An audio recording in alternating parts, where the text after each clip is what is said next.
al Salón Guerrico. ¿Me corro? Ahí está. Bueno, mañana,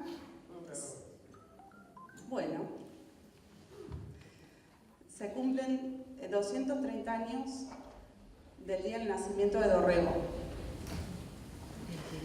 Nosotros, desde el municipio de San Antonio de Areco, de la Dirección de Cultura, del Archivo Histórico Municipal, estamos trabajando hace algunos años en investigar, recuperar, digitalizar el archivo de documentos que se encuentran en nuestro patrimonio, y eso nos da datos que nos permiten pensar y investigar sobre nuestra historia.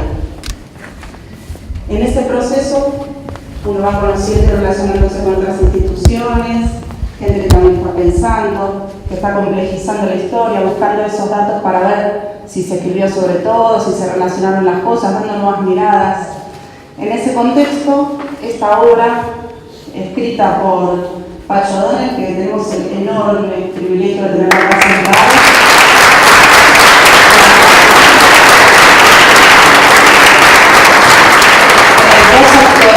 esta obra se estrenó hace 9 años con otros actores y ahora se vuelve a presentar por dirección. Voy a leer la ficha técnica porque tengo horrible en los números y hay un desastre. Protagonizada por Raúl Rizzo y Pablo Sinchi, con dirección de Santiago Doria, escenografía y vestuario de René Pibiú.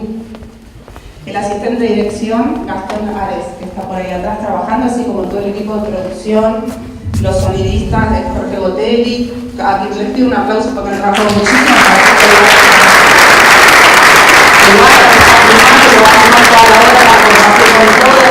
para verla. Bueno, la propuesta para hoy es ver esta obra. ¿Por qué hablé tanto? Porque quería contextualizar desde qué lugar estamos trayendo esta obra acá. Y tenemos ganas de abrir un debate, teniendo el gusto de tener a Pacho O'Donnell, al intendente Paco Grañano, que está enmarcando todas estas políticas en un concepto de territorialización, de producción, de trabajo, de un montón de cosas que están presentes en el debate que surge, en la tensión que surge de los personajes de esta obra, como van a ver, y proponemos un debate posterior, abrir el juego, al diálogo, a las miradas, a qué se les ocurrió, como para plantear una construcción colectiva de nuestra identidad local.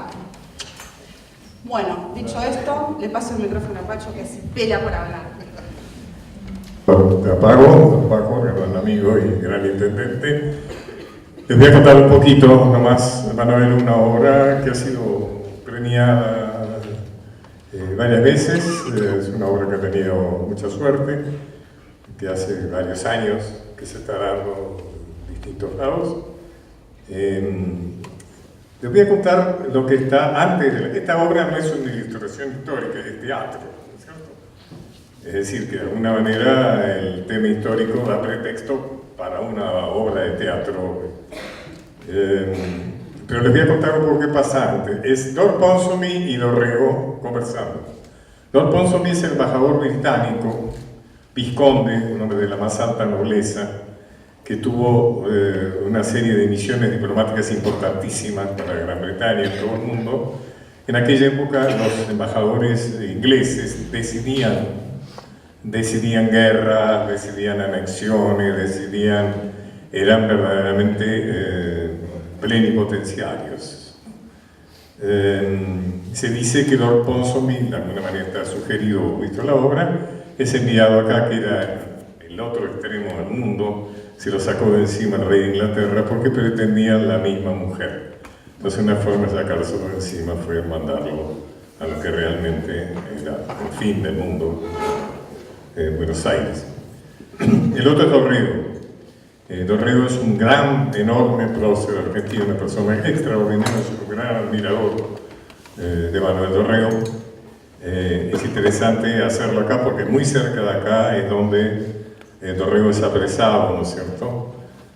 Y llevado a Lavalle. La obra, ustedes van a ver que Dorrego tiene confianza en que Lavalle va a respetar la legalidad y le va a responder porque él es el gobernador elegido constitucionalmente, ¿no es cierto? El tema que van a ver que discuten sobre el tema de si se acepta o no acepta un acuerdo que ha firmado Rivadavia con Inglaterra es porque, a ver si hacemos rápidamente, cuando Pueyrredón y los directoriales aceptan que Portugal, cuyo emperador está en Brasil, como ustedes saben, invada la banda oriental con tal de sacárselo encima a Artigas, que era el hombre que realmente había llevado, porque tenía razón y por su carisma, varias provincias, todas las litorales, con tal de derrotarlo aceptan insólito, increíblemente, o sea, la historia argentina se ocupa de disculpar cosas no disculpables. Invade entonces Portugal, Brasil, la banda oriental, derrotan a Artigas y se quedan instalados en la banda oriental como dueños.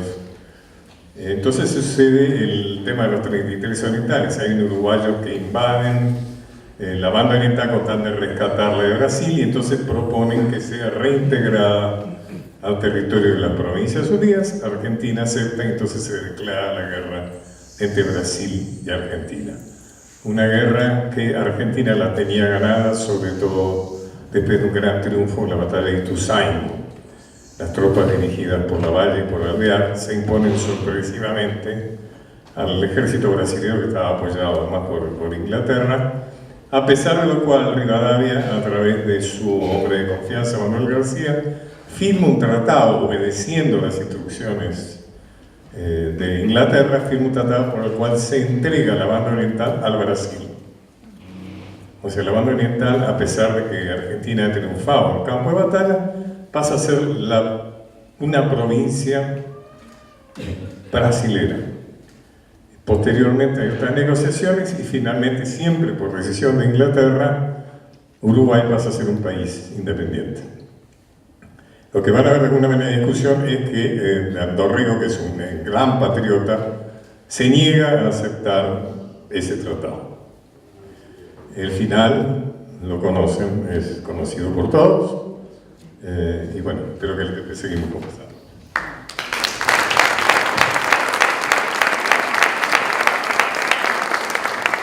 Me olvidé de pedirles, por favor, si pueden apagar sus celulares, así no interfieren en el sonido de la obra. Todos, ya. No voy a parar de hablar hasta que no lo hagan. Muy bien.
Somos la nación más poderosa de esta tierra, pero no se equivoque. Empeñamos todo este poder para que este mundo, gobernado por monarquías tiránicas, se expandan beneficios de libertad. La libertad de comerciar con ustedes y con nadie más. Preferiría hacerlo como hasta 1810, exclusivamente con un imperio decadente como España. No estará usted intentando envenenarme, ¿verdad? Te aseguro que hay días que me despierto con unas ganas. A ver.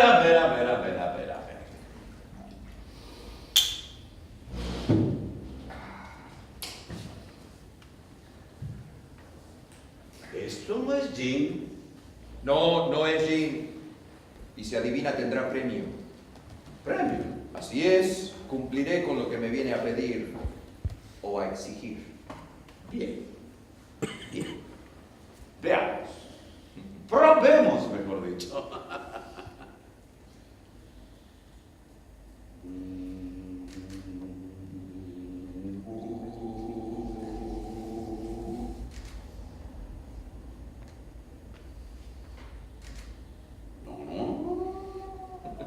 Merindo. Es caña con ruda. Caña. Así es. Se hace de la melaza de la caña de azúcar. Los guaraníes le agregan ruda, una yerba mágica, para hacerlos fuertes y ahuyentar todo aquello que puede hacer daño.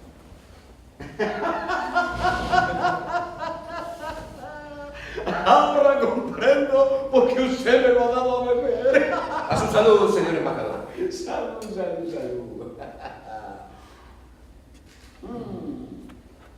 Señor gobernador, ¿qué piensa hacer usted con la guerra con el Brasil?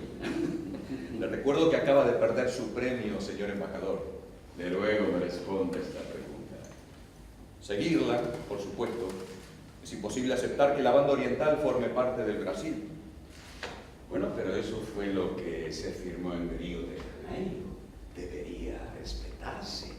En sociedades civilizadas, tratados se firman para ser respetados. ¿Qué le parece que debemos aceptar la entrega de la banda oriental después de haber vencido a los brasileros en los pantanos de Ituzaingó?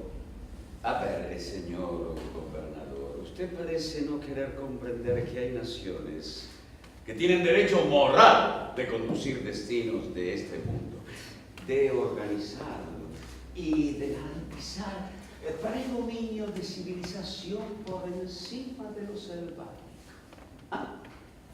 Imaginemos por un momento que Napoleón hubiese vencido en el campo de batalla y se hubiese ungido a sí mismo emperador de este planeta. Una pesadilla. Apocalipsis bíblico, gracias a Dios. Y a la Gran Bretaña esto no sucedió. No, es verdad, no sucedió. Y como premio, ustedes se apoderaron de la mitad de África y la mitad de Asia. Dígame, ¿los consultaron si querían la civilización al estilo británico? No, ahora vienen por América, de la mano de sus aliados brasileños, ¿no es verdad? Querido amigo, el suyo es un país, alejado, sin recursos, sin industria, desgarrado por luchas internas, con mayoría de habitantes viviendo en la miseria. Pero qué petulancia insólita es esta de querer subsistir sin la colaboración de una gran nación como la mía. Mire, Rivadavia esto lo había comprendido. Sí, y muy bien. Claro que sí. A ese gordo fatuo le hubiera gustado ser inglés. Nada lo hubiera hecho más feliz que nacer del otro lado del océano, pero tuvo la mala leche de nacer en estas tierras y de malgastar los recursos del Estado, es decir, aquellos que no fueron a parar a sus bolsillos para hacer de Buenos Aires una ciudad inglesa, olvidándose de las provincias y del ejército de los Andes. Usted siempre le tuvo cierta inquina, hombre. No se equivoque, no es inquina. Es un buen aliado de Inglaterra. No me cabe la menor duda. Si usted hubiera nacido en estas tierras olvidadas de la mano de Dios, ¿qué pensaría de don Bernardino González Rivadavia? Y posiblemente lo mismo que usted. Pero yo no nací aquí. Nací acá lejos, en una isla. Fría, hermosa. Y muy hermosa. Muy hermosa. Claro que sí. Pero fue él quien les enseñó que no hace falta invadir un país para dominarlo. Ah, ¿no? Simplemente hay que endeudarlo en cifras impagables. Con la ventaja añadida que sus socios interiores, que se enriquecen con eso, siempre serán sus aliados y ustedes se encargarán que ocupen lugares de responsabilidad en todos los gobiernos. Custodiarán que la historia les reserve sus mejores páginas. Y sabemos muy bien, milord, que la historia no la escriben los pueblos, sino los poderosos. Muy bien, pero muy bien. No, pero no fue Rivadavia quien nos enseñó eso. No, nosotros lo aprendimos hace mucho tiempo. Los hindúes habrán tenido su Rivadavia, me imagino. ¿Podrá deducir usted, señor gobernador, la poca gracia que nos hizo a los británicos? Y usted acosar a don Bernardino hasta provocar su... No se equivoque. Don Bernardino, como usted dice, cayó por la indignación de nuestra gente, harta de sus trapisondas y harta de sus negociados, y por esa constitución que prohibía el voto a criados a sueldo, peones jornaleros y soldados de línea. Así decía textualmente. Todas las provincias lo rechazaron. ¿Y sabe por qué? Eso pregunto yo, ¿por qué? Porque excluía a la chuma, como lo llaman despectivamente los unitarios. Pero en todas las naciones, en metrópolis, en colonias, hay ricos y hay pobres. Sí, lo seguirá viendo mientras los ricos se guarden el derecho de decidir por los pobres. Pero esa es una ley vigente en muchas sociedades civilizadas de este mundo. Sí. Claro. Se reserva decisiones a ciudadanos instruidos, a aquellos que están realmente capacitados para hacerlo. Usted conoce muy bien la calaña de nuestros ciudadanos instruidos y bien capacitados y de muy buena posición económica. Son los hijos y los nietos de los contrabandistas de la plata potosina, los traficantes de esclavos africanos, a los que ustedes, señor, enseñaron a modernizar su villanía, enriqueciéndose con las operaciones bancarias y las especulaciones financieras. Sí, ustedes. Manuel, eso es un purista. Comercio siempre está al borde de la legalidad. ¿Por qué no se erige por la moral? No. Sino por las leyes del mercado. Como bien lo demostró en su momento mi compatriota Adam Smith. Mire, él decía sabiamente que mercado se asemeja a una especie de mano invisible que busca un equilibrio y que redunda siempre, pero siempre, en beneficio de todos. La teoría del derrame. ¿Ese tal Smith? Adam Smith. Debería venir a embarrarse las botas a estas tierras y se daría cuenta que lo que escribió es un disparate.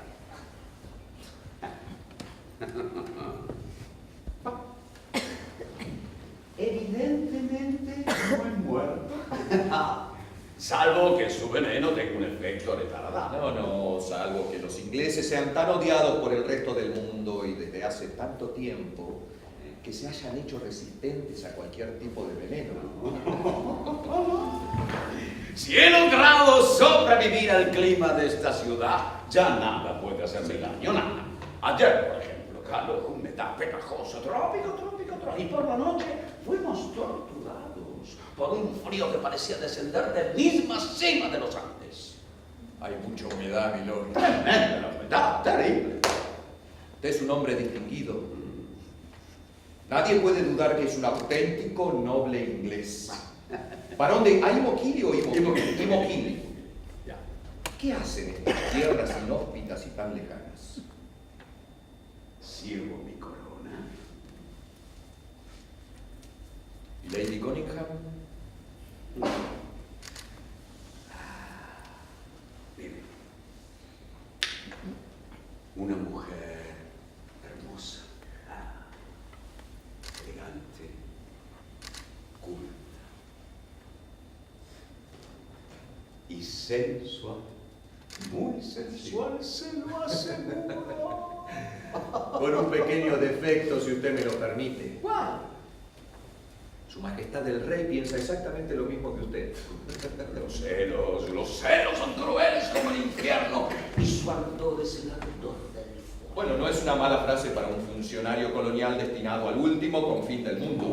No, es del cantar de los cantantes. No me digas. Claro. Veo que los ingleses son tan importantes que hasta la Biblia se ocupa de sus amores. No se burle usted de mi infortunio, se lo ruego. No me burlo. Me imagino que se salvó de la horca de milagro. Bueno, digamos que la insistencia de Lady Collingham logró cambiar horca por destino.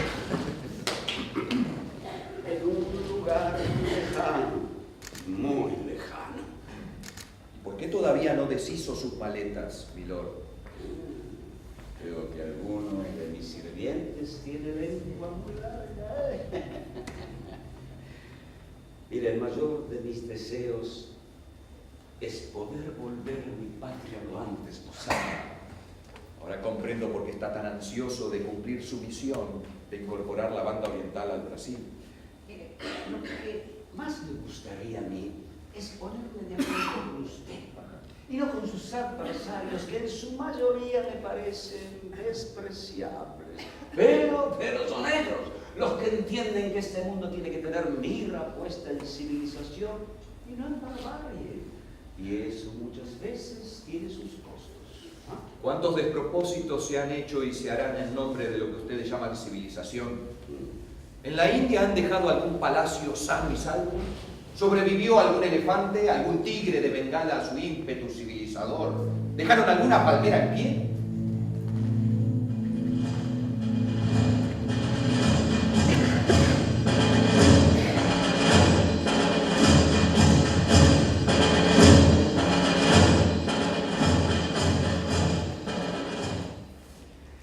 Aceptaré un poco más de su brebaje. ¿Cómo dijo usted que se llamaba? No me ayude. Lo soy yo.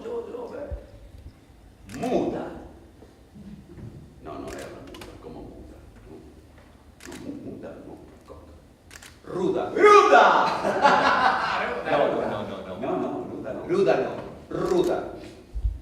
Bueno, eso es lo que yo puedo. Señor gobernador, ¿no cree usted que el Río de la Plata es demasiado ancho para pertenecer a un solo país? Lo dice un inglés que está convencido que el mundo es demasiado pequeño como para que Inglaterra tenga que compartirlo con otras naciones.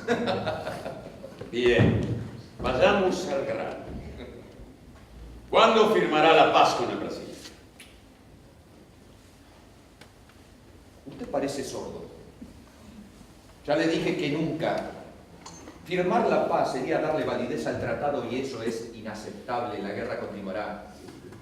El ejército está a una jornada de Buenos Aires. ¿Se imagina la indignación de los oficiales y soldados que arriesgaron y perdieron heroicamente su vida para luego ser burlados por una negociación que deja mucho que sospechar? Me imagino que usted no va a responder una pregunta que nos intriga a todos. ¿Cuál? ¿Fueron sobornados Rivadavia y García o es tanto su servilismo a la Gran Bretaña que ni siquiera eso hizo falta?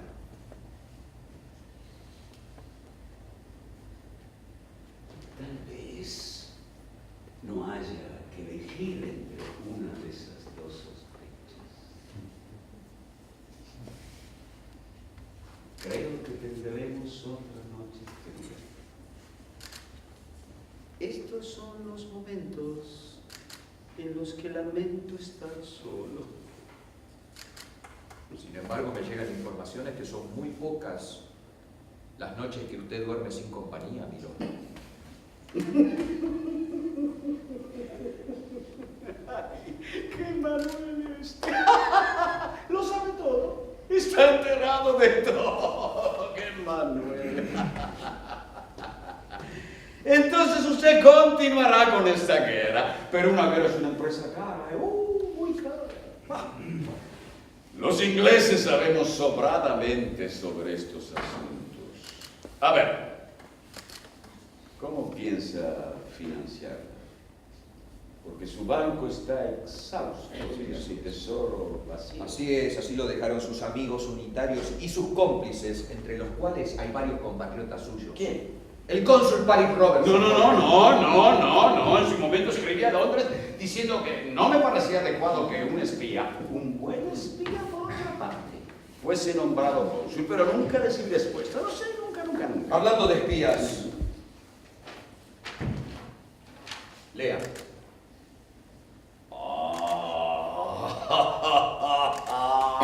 Pero qué hermosa caligrafía.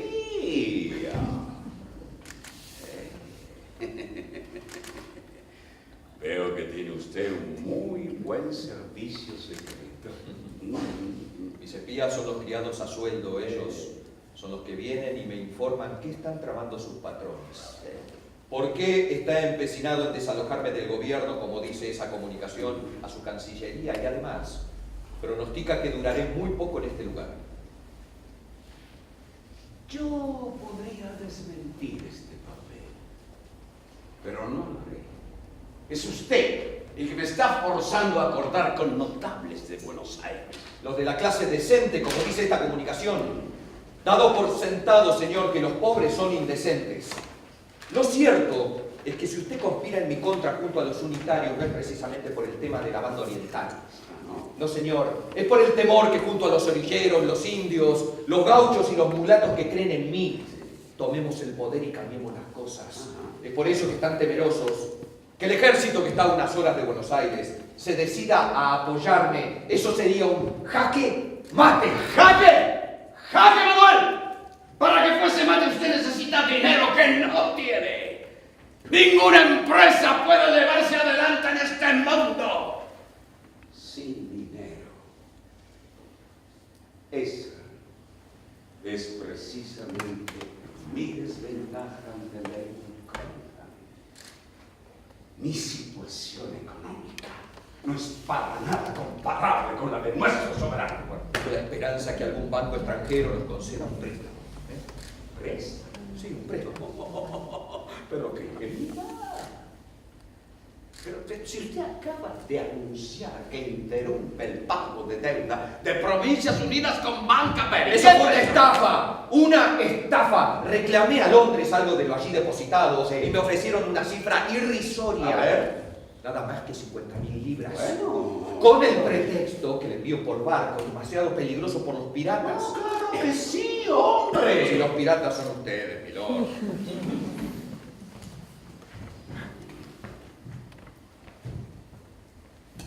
Los generales de su ejército son Alvear y Lavalle, ¿verdad? Usted sabe que es así. Bueno, Alvear es un aristócrata. Lavalle pretende ser. No me los imagino mezclados con su chusma. ¿Qué le hace pensar a usted que se pondrán de su lado? Soy la autoridad legítimamente elegida por votación popular y consagrado por la legislatura. Ellos me deben obediencia y respeto. Ay, gobernador. A veces no sé si usted bromea o habla seriamente. Pero si en este país jamás se han tenido en cuenta formalidades del poder. Sí, no. Ahí están las calles abarrotadas por exgobernadores que han sido defenestrados por otros exgobernadores. Ministros que han sido corridos de lugar por otros ministros. Hoy son todos exministros.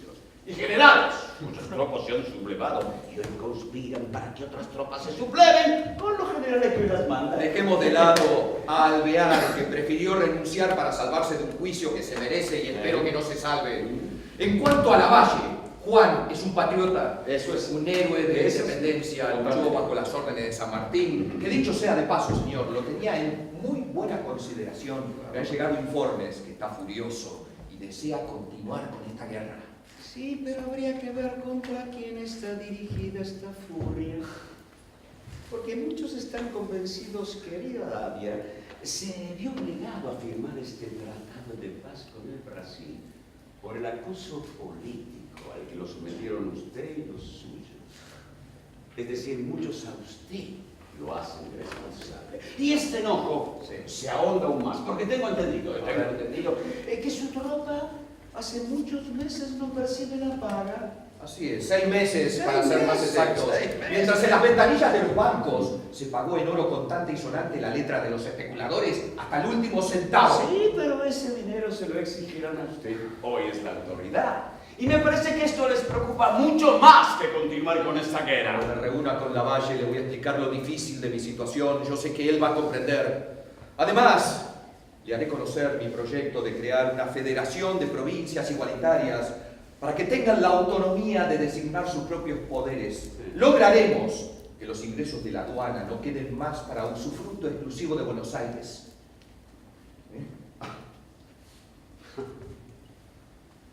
Por tener ideas similares, Artigas salvó de milagro su vida. Y hoy envejece olvidado en el Paraguay. Dignamente una gran persona el oriental. Sí, coincido con usted, pero con un proyecto político impresentable. ¿Ah, sí? ¿Para qué? Impresentable. ¿Impresentable para quién? Ay, Manuel, no haga preguntas cuya respuesta ya conoce. Estoy seguro que Lavalle compartirá mi proyecto porque es un patriota, ha recorrido las provincias y sabe perfectamente en el estado deplorable que se encuentran nuestros hermanos.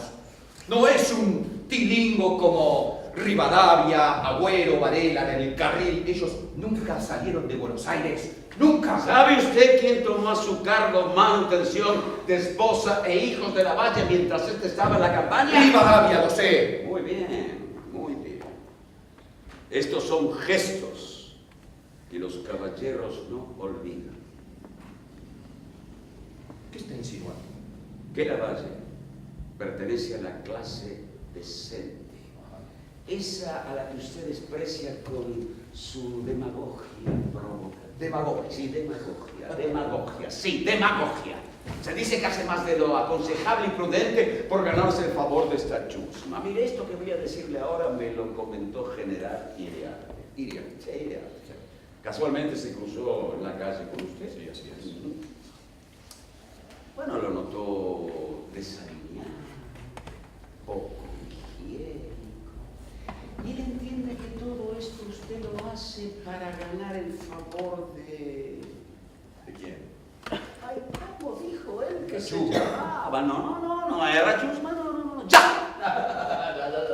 Descamisados, así dijo él, descamisados. Así dijo.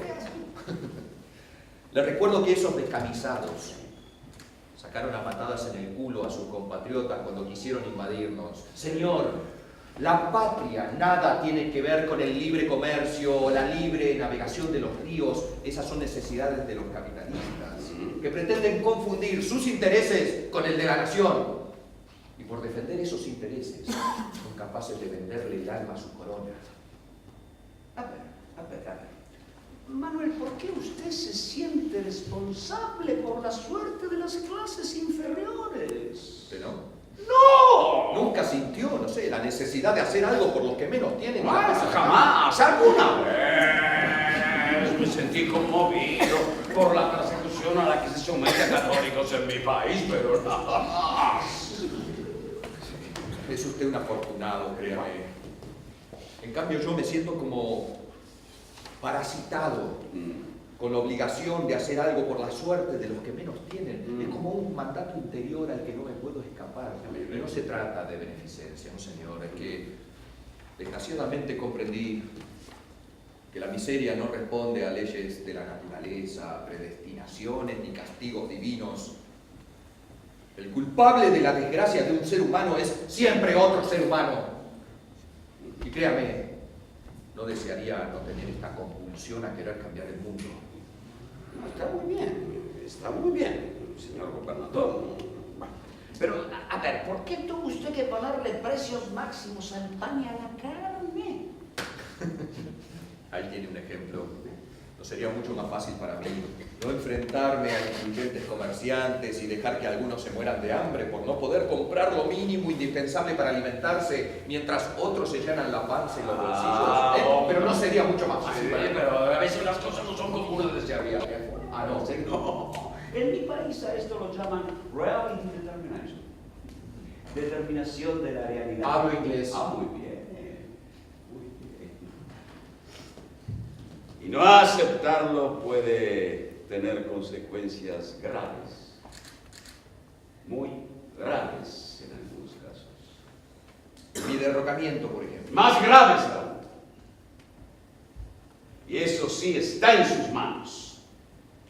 Evitar episodios trágicos solo depende de usted.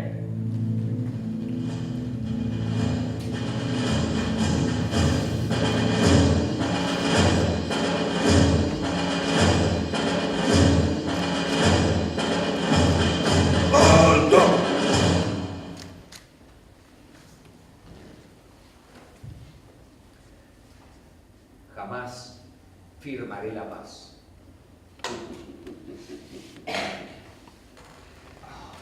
El más peligroso de nuestros amores es el amor propio. Otra cita bíblica. No.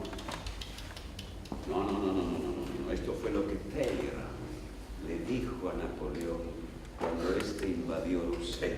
Jamás debió hacerlo. Jamás. Por una terquedad similar, hace unos años usted fue desterrado, ¿verdad? Así es. Gracias a Pueyrredón, otro traidor. Pretendí defender a Artigas, pero él estaba obsesionado con el oriental. Es decir, casi todos en Buenos Aires lo tenían como el enemigo a destruir. Es que representaba la No barbarie. se equivoque. Quizá también estaba parasitado. A lo mejor no hubiera deseado ser tan fiel a sus convicciones, pero estoy seguro que sabía los riesgos que corría. Señor gobernador, tengo entendido que su entrevista con el director supremo fue muy acalorada. ¿Ah? Sí. Pueyrredón me dijo, a ver, Coronel Dorrego, respete usted mis galones, carajo. Y yo que estaba bastante ofuscado, muy enojado, bueno, le respondí una inconveniencia. Yo conozco esa inconveniencia. Sí, Si usted me la permite decir. Sí, A ver. ver. ¿En qué batalla ganaron usted esos galones, carajo? Así es. Pueyrredón jamás participó de una batalla que debiera llamarse así, jamás. ¡Jamás! Llegó al directorio gracias a su astucia y porque engañó a San Martín, ofreciéndole una ayuda que nunca le dio. ¿Usted de quién hubiera preferido ser amigo? ¿De Artigas o de Pueyrredón? Hombre, de Artigas, por supuesto. Me hubiese encantado compartir unos vinos con él. Escuchar relato de historia de su vida debió de ser fascinante. Pero era mucho más sencillo ponerse de acuerdo con Pueyrredón. Lamento que usted considere que ir en contra de su naturaleza sea una forma de servir a su corona. Lo lamento, de verdad.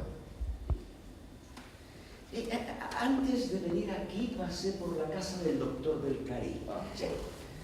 Y sus criados me informaron que estaba dentro en compañía A ver. de los señores Agüero y Varela. Sí. Se olvida usted de alguien. ¿Quién? Mr. Gilligan, su secretario. En su momento advertiré a Mr. Gilligan que sea más cuidadoso cuando hable delante de su sirviente. Imagino que fueron a entrevistarse con la valla. ¿Y qué pretende, Manuel? Que Rivadavia y los suyos acepten mansamente la derrota y se queden en sus casas. Como una señal de acercamiento, nombré a 2 de ellos en mi gabinete, a Guido en la cartera de Relaciones Exteriores y Gobierno y a López y Planes en la cartera de Hacienda. Sí, señor. Ah, esos señores no son sensibles a esa clase de gestos.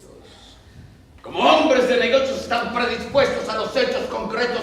Y aquí, el hecho más concreto es que usted y los suyos los desalojaron del poder y desde ese mismo instante los desvela el deseo de volver, cueste lo que cueste. Usted alucina revoluciones. Además, no se olvide de algo. No se olvide de esto. A usted lo mueven los principios y a ellos la ambición. Y se sabe, la ambición es mucho más poderosa que los principios. Es verdad. La ambición junta a muchos y los principios a muy pocos. Usted debería controlar esa compulsión que tiene, aliarse siempre con los más débiles. Va contra los principios elementales de la política. Que tengo tanta confianza en la lealtad de mis subordinados que hubiera impedido el ingreso del ejército a Buenos Aires, como me recomendaron algunos, y desviarlo a Entre Ríos y Corrientes para iniciar operaciones contra el Paraguay. Me imagino que sus espías le habrán informado que es mi intención forzar por las armas al Paraguay para reincorporarse a las Provincias Unidas. Y cuando la banda oriental haya retornado al redil, habremos recuperado gran parte de los territorios del virreinato del Río de la Plata. Créame, ese va a ser un gran día.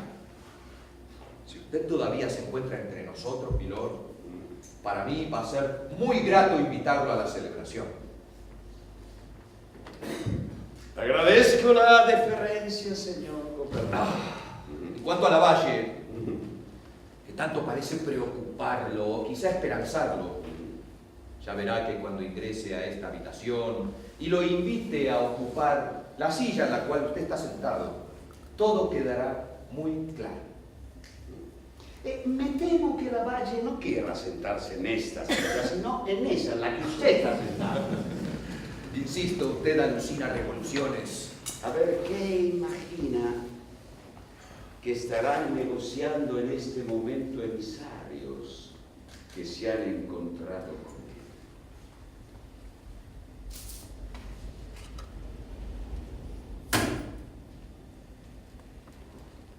¿Es usted creyente, Manuel? Yo diría que más que creyente soy un dudante. Sí. Pero aún creen esas fábulas infantiles inculcadas por la religión. Oh, premio a los buenos, castigo a los malos.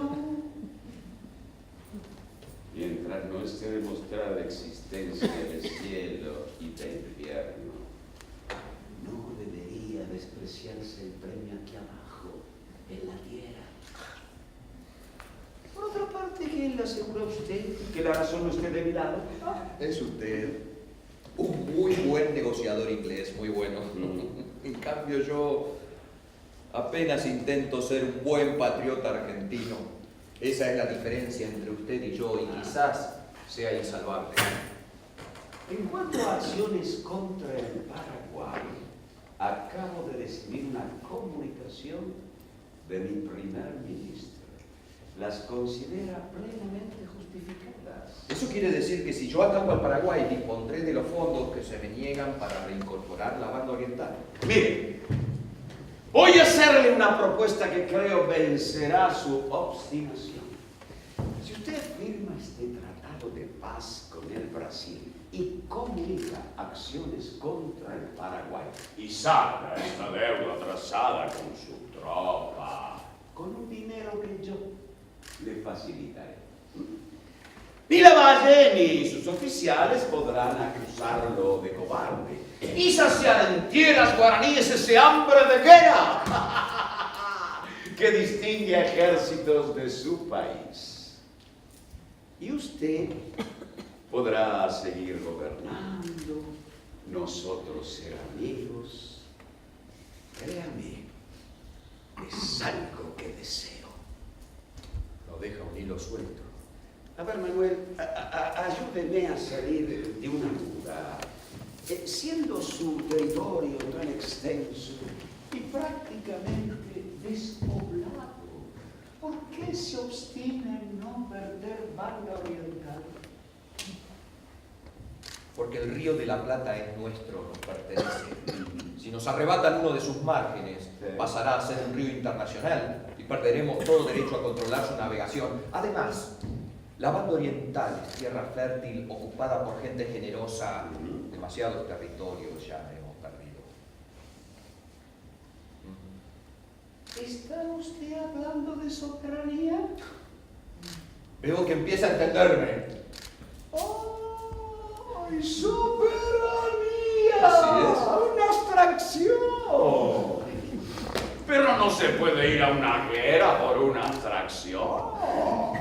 No sé, es como dar la vida por la belleza, por la eternidad.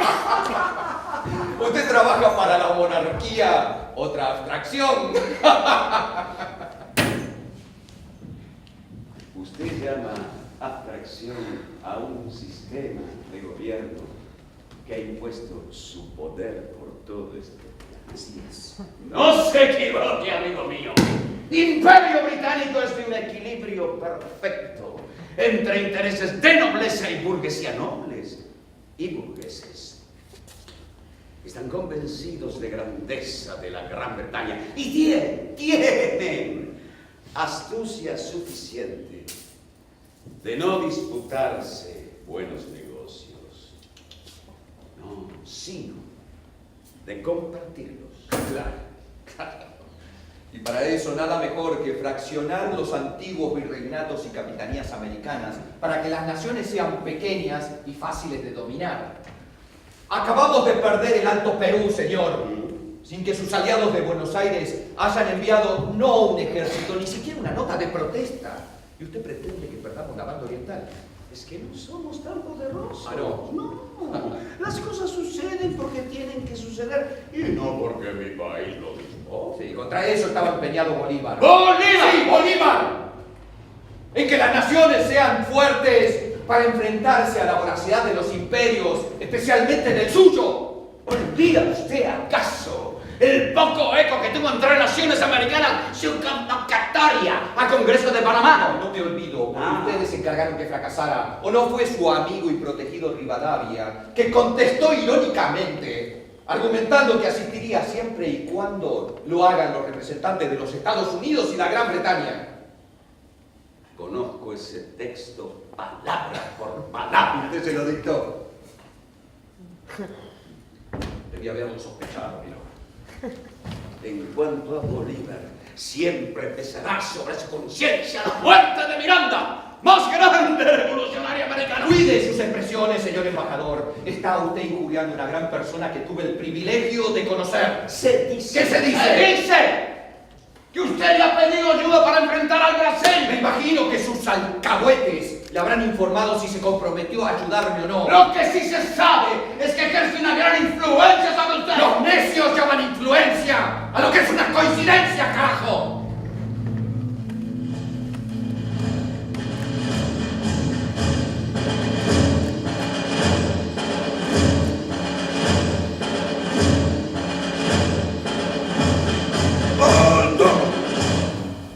¡Preparen armas!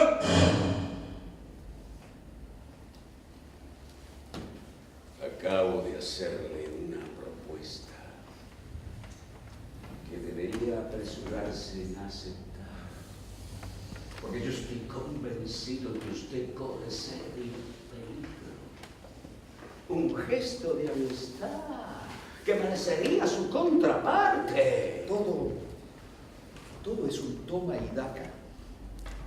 Para ustedes, la política es parte de los negocios y la guerra una estrategia comercial. Y yo, un peón insignificante en un lugar molesto en el tablero cuya vida o muerte depende si me adapto o no a las imposiciones de la civilización. No, mi rey, le insisto, este es un gesto de amistad recíproca.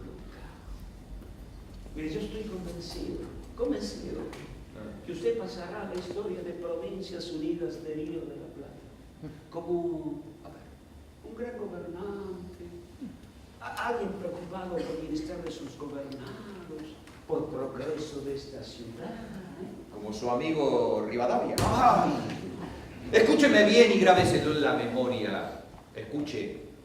La historia expulsará de sus páginas a Rivadavia, harta de tantas traiciones y negociados. Ni una calle, ¿qué le digo? Ni una plazoleta llevará su nombre. No solamente en el cielo existe la justicia, mi lord. No se equivoque, amigo Dorego. La historia de este país se va a escribir aquí, en Buenos Aires. Y esta ciudad le debe mucho a Rivadavia. ¿Cómo que no? calles empedradas, iluminación a gas, universidades. Mire, será recordado como un hombre de la civilización. ¿Usted cree que todo eso hubiese sido posible sin nuestro apoyo político y económico? A ver, ¿cuánto hay en esta bolsa? ¿Cuánto? 10.000. 10.000 pesos. No. Libras. Libras esterlinas.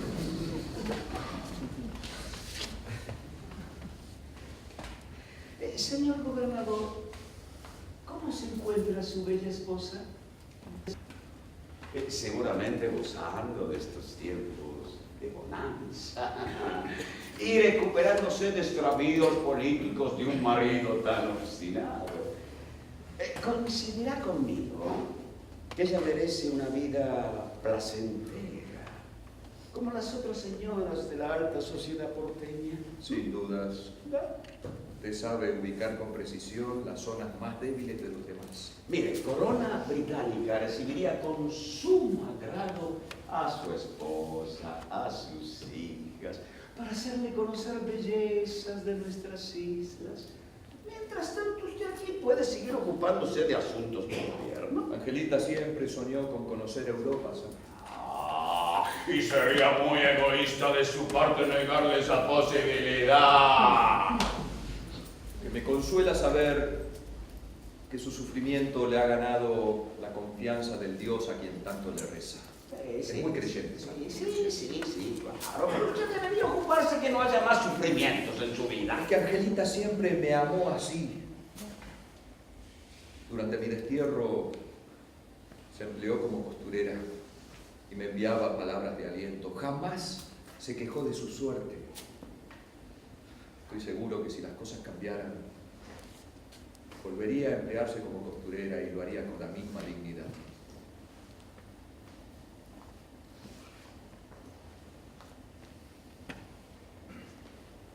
Ningún hombre merece una mujer como ella. ¿Usted extraña a Lady Conyngham? Dolorosamente. Eso se llama amor. Comprendí cuánto la amaba cuando un océano nos separó. A mí me sucedió exactamente lo mismo durante mi destierro. Soñé casi todas las noches con mi amada Angelita.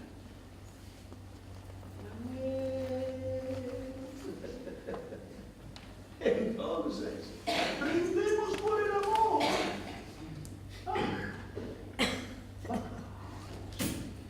Por el amor.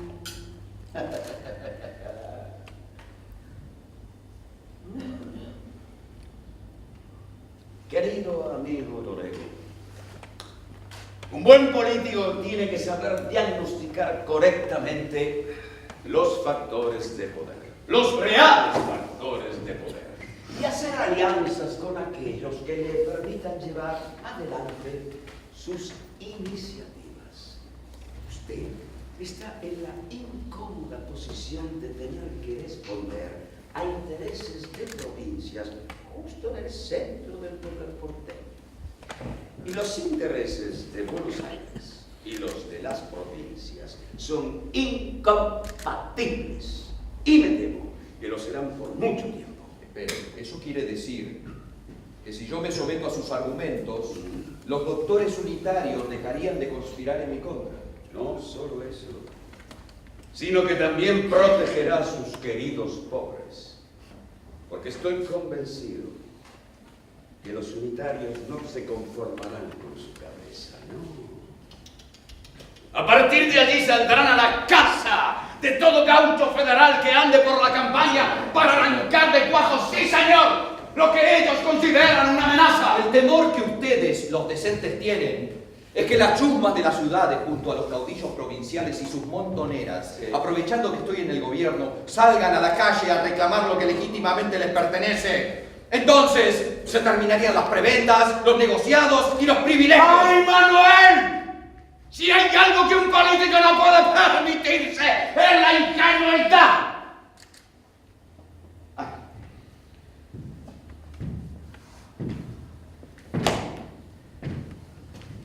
Volvamos, por favor, al tema de la banda oriental. Sí, mejor.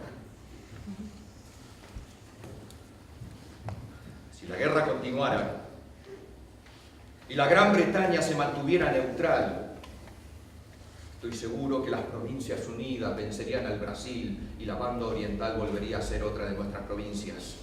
Luego, llegaría el turno del Paraguay y Río Grande del Sur. Recién entonces podría dedicarme a hacerle mejor la vida a nuestros ciudadanos.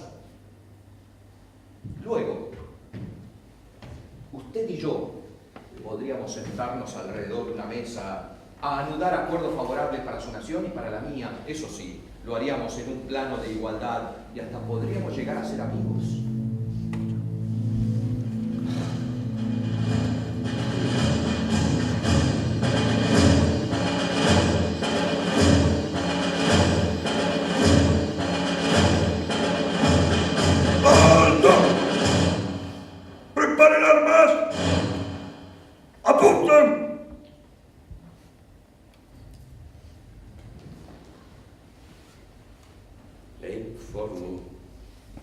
Faltan muy pocas horas para que la vanguardia de su ejército entre en esta ciudad y aún no hemos llegado a nada. Usted se comprometió a hacerse cargo de los sueldos. No fui muy claro, siempre y cuando usted y yo nos pusiéramos de acuerdo. Cuando ese ejército de valientes ingrese a Buenos Aires, les voy a explicar lo difícil de mi situación. ¿Vio el arco de triunfo que mandé a construir en la Plaza de la Victoria? Habrá fuegos artificiales para el pueblo y una velada de gala para los oficiales. Está bien. Usted gana. Es un negociador convencido y obstinado. Mire, voy a hacerle una última propuesta y espero la acepte. Si usted justamente acepta este tratado de paz con el Brasil, este bendito tratado de paz, y se compromete a no continuar con esta guerra, yo personalmente iría a hablar con el emperador Pedro en Río de Janeiro e intentaría convencerlo de que desista de incorporar Banda Oriental y que esta a su vez se constituya nación independiente, digamos. También, simultáneamente, hablaría con Lavalle, con los oficiales, para que todos estos comprendan que todas estas acciones, a ver, usted las lleva adelante en aras de la unidad americana, en la que todos estamos empeñados. ¡Cuánta vehemencia, señor embajador, cuánta! Así todo el Río de la Plata y la Banda Oriental dejarían de ser nuestros. Aunque tengo la esperanza que los hermanos uruguayos pidan reincorporarse a las Provincias Unidas. Eso va a depender de quién gobierne allí, Que estoy seguro será alguien bien distinto a usted. Ah, sí, un Rivadavia uruguayo. No va a ser difícil encontrar uno. En el Río de la Plata hay tantos como cimarrones en la pampa. El tiempo apremia, señor gobernador. Ya le he dicho que la religión no me alcanza como consuelo. Lo único que me cabe es hacer de mi vida algo digno, apostarla en algo en lo que creo. El haber recorrido tierras americanas me ha hecho ver la inmensa e injusta miseria de sus habitantes, una miseria que nada tiene que ver con la naturaleza, que es exuberante, sino con el vil egoísmo quienes detentan el poder.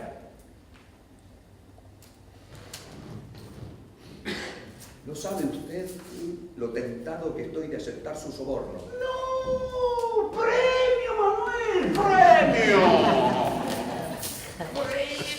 Préstamo, si usted lo prefiere, que cancelará cuando le sea posible. Aquí dentro está la casa que siempre soñé para mi familia, una finca para cultivar Donde frutales. estoy seguro que ciudadanos de bien de esta ciudad se disputarán privilegio de asistir a tertulias en esa casa. Sí, yo también estoy seguro, Claro, pero me claro. convertiría en uno más de esos a quienes desprecio. Ay, no, Manuel.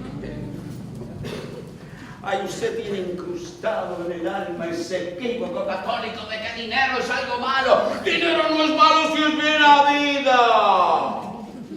Dios, el mismo Dios en persona, mira con simpatía a la fortuna. Claro. Y esto es indicio de que paraíso le aguarda luego de la muerte. ¿Usted conoce alguna riqueza bien habida?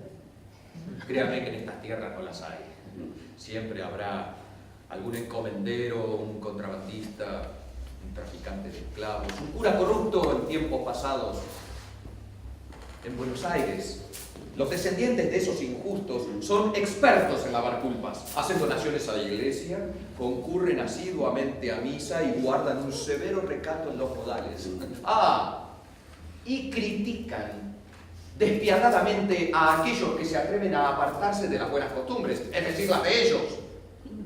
Como por ejemplo, el gobernador Dorrego aquí presente.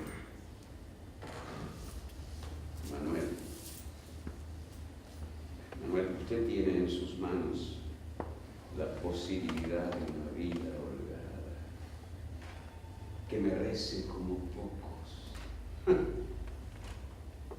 como muy pocos, por los servicios prestados a esta patria. Las heridas en su cuerpo son de una elocuencia irrefutable. Estoy tan confundido que me sincero de quien no debería ante usted, a quien reconozco un amigo de conveniencia si me someto a sus deseos, o un enemigo probablemente mortal si me mantengo fiel a mis convicciones. ¿No se imagina usted lo feliz que me hace desplazarme en el lujoso carruaje que corresponde a mi cargo? Pero tiene usted allí, adentro de esa bolsita. Y ver a mi amada Angelita, hermosa, hermosísima, en su vestido de gala, contemplando a mis pequeñas hijas, divirtiéndose junto a otras niñas que antes le negaban su amistad.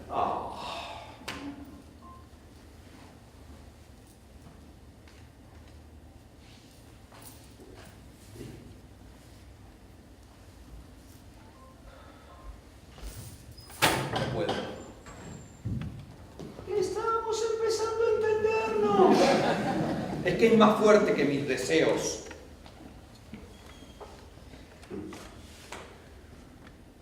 Es usted un petulante. Si cree que puede cambiar la vida de esa gente. Sería mucho más fácil para mí dejarme arrullar por los poderosos cuando me los encuentro en los conciertos, en los desfiles, y me saludan, descubriendo sus cabezas, abanicando el suelo con sus galeras, porque saben muy bien que la buena marcha de sus negocios dependen de las medidas de mi gobierno. Si bajo un impuesto, si concedo algún permiso, eso los hará aún más ricos. Y en correspondencia, ellos me harán partícipe de sus negocios, de modo que cuando yo deje mi cargo, dispondré de los bienes suficientes para formar parte de ellos. Entonces, llegará el turno de descubrir mi cabeza, abanicar el suelo con mi galera ante el paso del nuevo gobernador.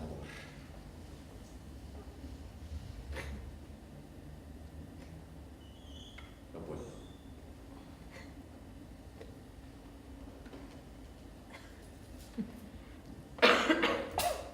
Creí que podíamos ser amigos. Habrá comprobado usted que mis dudas son vigorosas, pero no logran vencer a mis certezas, son como parásitos resistentes a cualquier tipo de tratamiento. En cambio usted no parece conocer la duda, siempre tan convencido de sus ideas, sus proyectos, sus planes. Los ingleses no dudan nunca.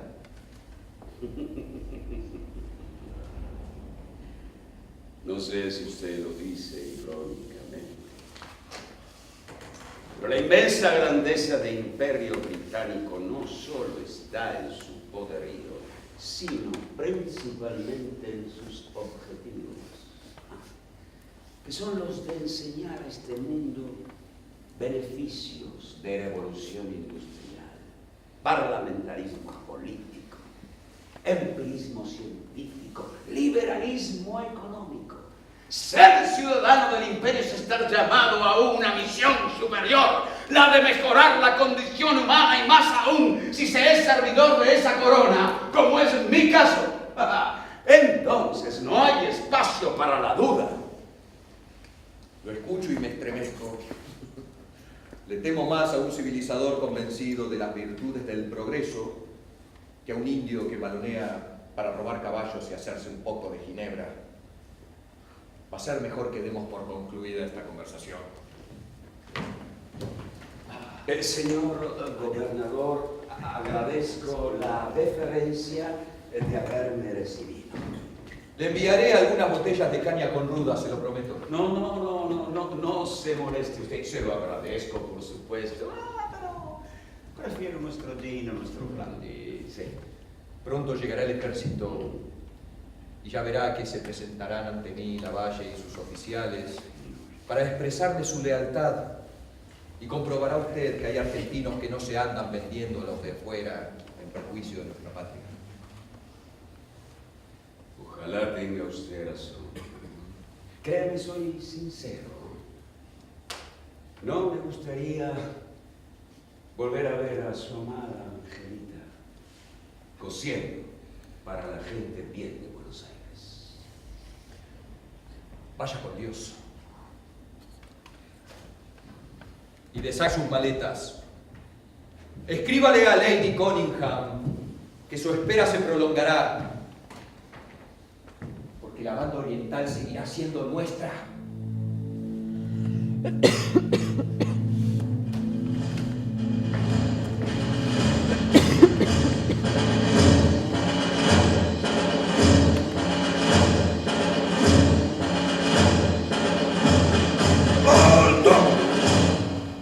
¡Preparen armas! ¡Apunten! ¡Fuego!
Como habían anunciado, tanto Secretaría de Cultura como Pacho, vamos a charlar un poquito, si ustedes lo desean, si lo permiten, sobre el material visto, y si se da un debate maravilloso y si quieren hacer preguntas también, entonces lo invitamos a Pacho que por favor se acerque aquí al escenario.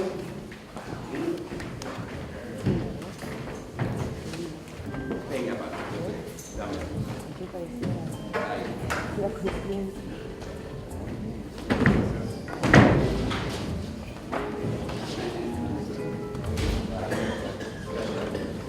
Sentate en el sillón, si querés. El sillón de Ponson Bio de Dorrego. Pues ¿se dice de Dorrego o de Ponson? Con permiso, me voy a desabrochar el cuello, que no doy más. Te dejo el de Dorrego, eso. Ah, bueno, ahí casi alguna vez no tiene que tocar. ¿Se puede bajar esto? Terrible. Yo escucho muy mal, así que vos me traducís lo que... No, pero está muy bien el sonido. ¿Puede pasar eso? Ah, un poquito la pienso. Bajarlo un poquito. Ahí está perfecto. Ahí estamos. Mandalo a la mitad o menos. Dale. Ahí está. Bueno, hacía un tiempito que no veía la obra, que los felicitamos a Pablo, porque realmente han visto dos grandes actuaciones, ¿no? justamente han visto buen teatro, sí. No deja de emocionarme siempre que la veo. Le contaba a Paco, al intendente, que hace poco salió una crítica y decía: se ve que O'Donnell ha corregido la obra para actualizarla por las circunstancias actuales. No cambié ni una letra desde que empezó. O sea,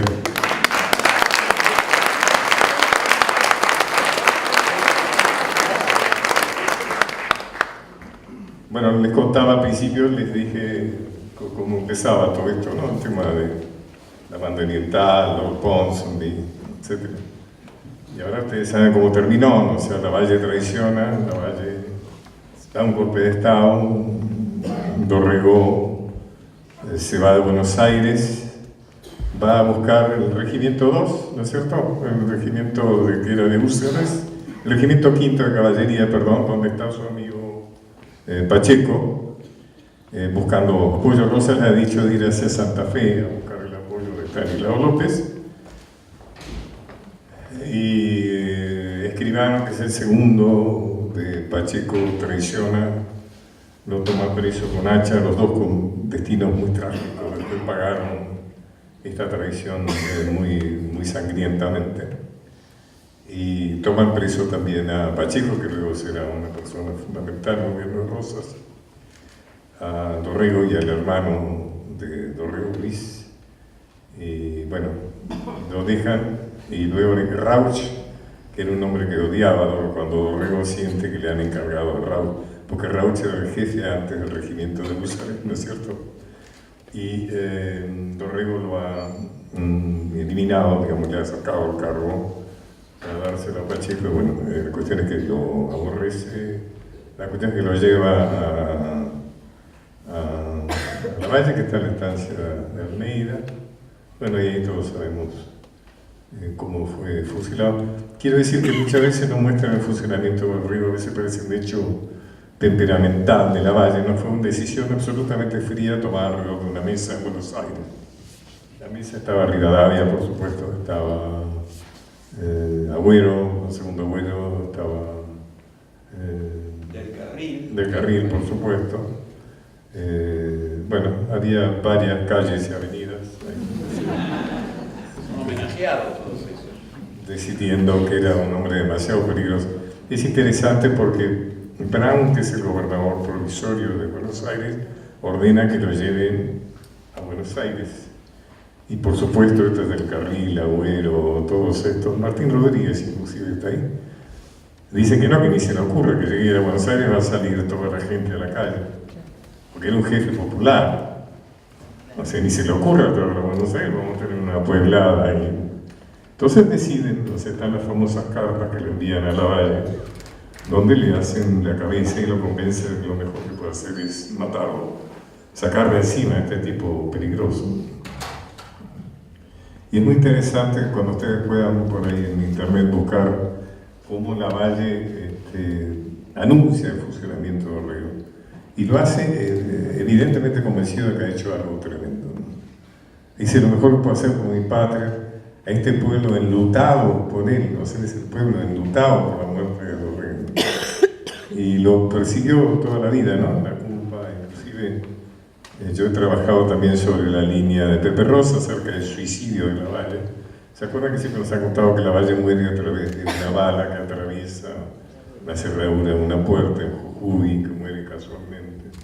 En realidad, Pepe Rosa, que ha sido uno de mis maestros, comprueba que no, que Lavalle murió suicidado, se suicidó. Bueno, vamos a hablar de teatro. Les digo esto, me gustaría que hablaran también, por ejemplo, me gustaría preguntar a los actores acerca de cómo han compuesto estos personajes. Como ustedes ven, la apuesta que elige Santiago Doria, que es un gran director, multipremiado, como ustedes saben, muy conocido, ha elegido una apuesta extraordinariamente simple, ¿no? Ha decidido, es una decisión de director, ha decidido privilegiar el texto. Ustedes han visto que ellos dos están prácticamente inmóviles, salvo pequeños desplazamientos, ¿no? O sea, podía haber allá una cómoda, acá un armario, podían ir a un bar a tomar algo, volver. No, es una luz cenital. Muy interesante, ¿no? Este teatro está bien. Sería difícil para la gira, Pacho. Bueno, también favorece eso, ¿no? Por supuesto. Pero es interesante, es una decisión de director. Excelente director. Bueno, ya dijo Laura, nos escuchamos. Para a ellos está formulada la pregunta, que hagan preguntas a la gente, digo. Bueno, a ustedes, si quieren, si tienen alguna inquietud, alguna... No, yo una sola aclaración, Facho, y no nos podemos olvidar, es muy fácil de recordar, el regimiento que estaba acá era el 2. El regimiento 2 era el regimiento que estuvo acá es el 2. El 2, sí, entonces Sí. el 5. El regimiento 2, y sí, se sienten traicionados los oficiales y por eso apresan aquí en cercanías de San Antonio Areco, Claro. porque estaba sentado el regimiento 2 a Dorrego. Y un juez de paz, en ese momento el juez de paz era justamente el político, digamos, nombrado por Dorrego, por el gobernador Dorrego, que fue Es Para los tres.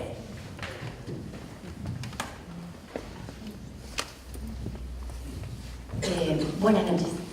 Mi pregunta es para los tres, tanto como para los intérpretes de la obra y tanto como para usted, autor de esta pieza que es histórica también.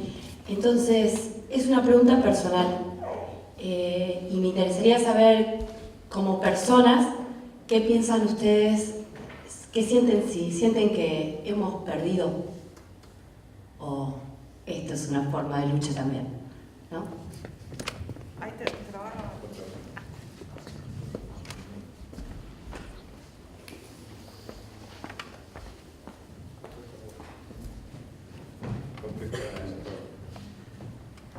Bueno, voy a hablar yo, Raúl.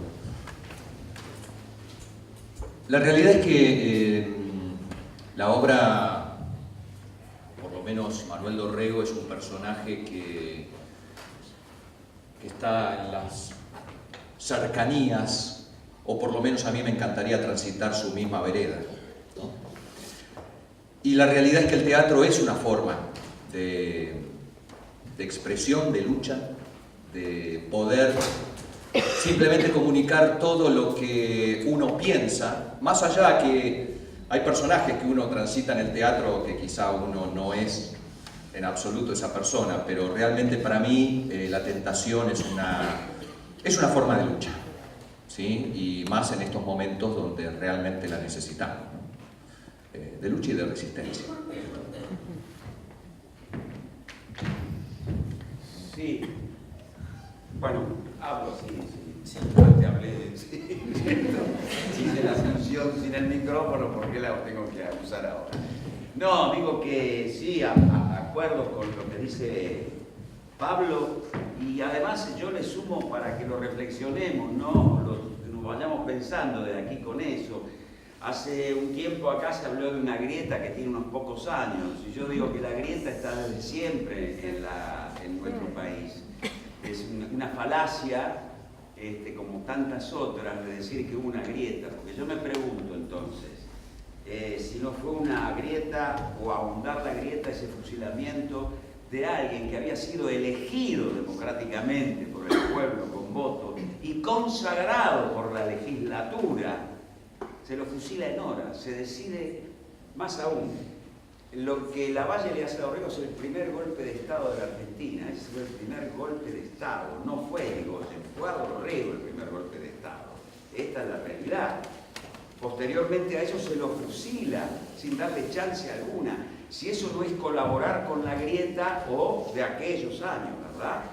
Porque además en la obra queda bien de manifiesto cuál era la grieta. Son dos miradas bien distintas del mundo, la de Ponsonby y la de Dorrego. Y a Ponsonby adherían montones de supuestos patriotas, Pueyrredón, Rivadavia, montones de personajes que llevan nombres de calles, que son homenajeados en escuelas por el nombre.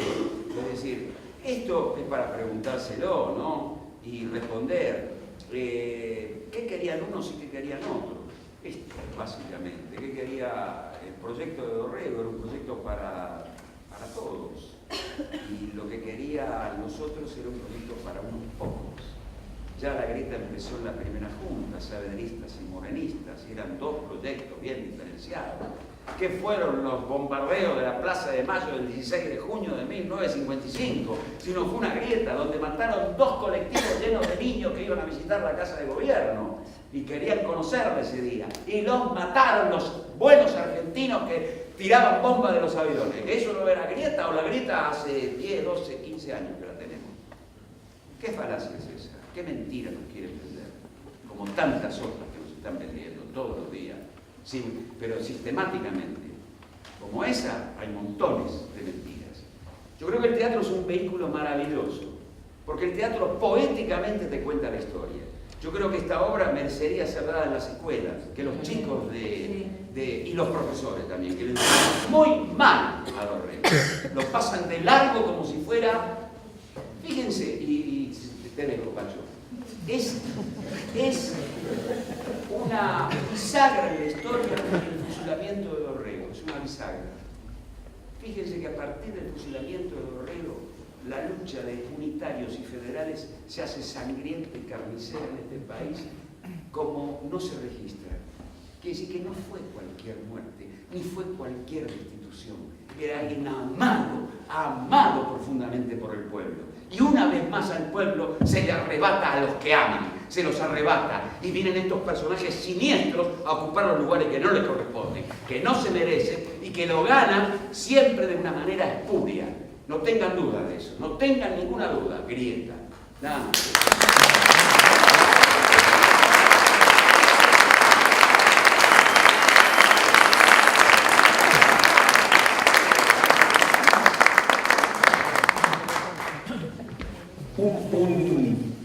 Un momento de la obra que me pareció realmente rico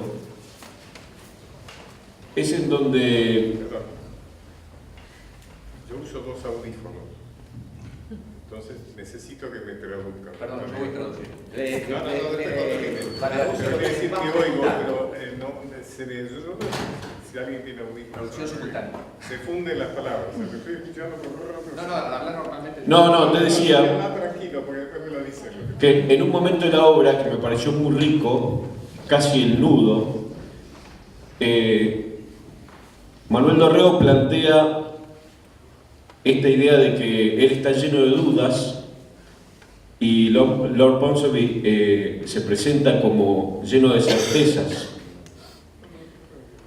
Y se me ocurrió pensar mientras hablaban, mientras se planteaba ese conflicto, él planteando la duda y el otro planteando o asumiendo las certezas, qué era lo que había detrás de cada uno, qué era lo que apoyaba el planteo de cada uno.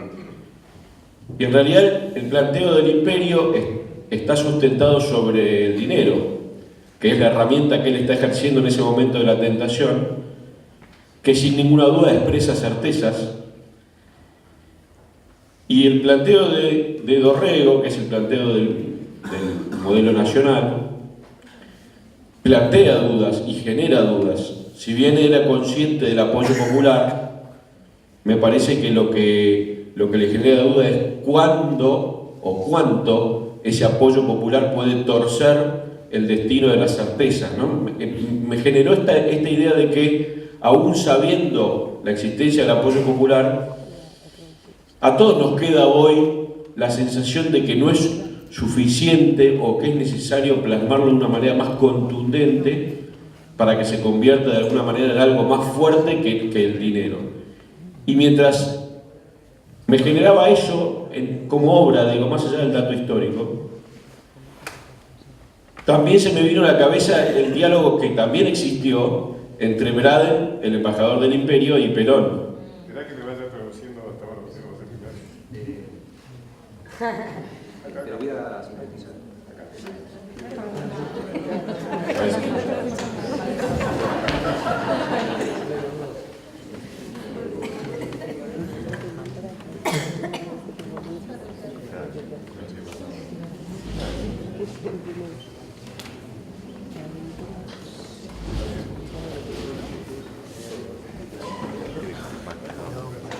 Y para terminar, esta idea de que Braden también venía munido de certezas, y Perón, antes del 17 de octubre, también se planteó a sí mismo y a Evita toda esa famosa carta llena de dudas.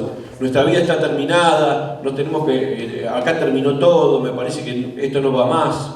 Digo, me parece que sigue existiendo ese núcleo muy bien expresado de la obra, de las certezas de un lado y la duda del otro. A pesar de eso es hermoso tener la duda, pero digo, me generó eso y lo quería compartir también para...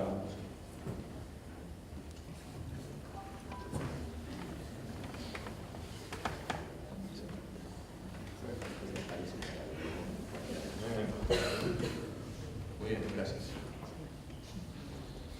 Sí, es interesante. Habla de la duda, ¿no? En la obra, dudar, ¿no?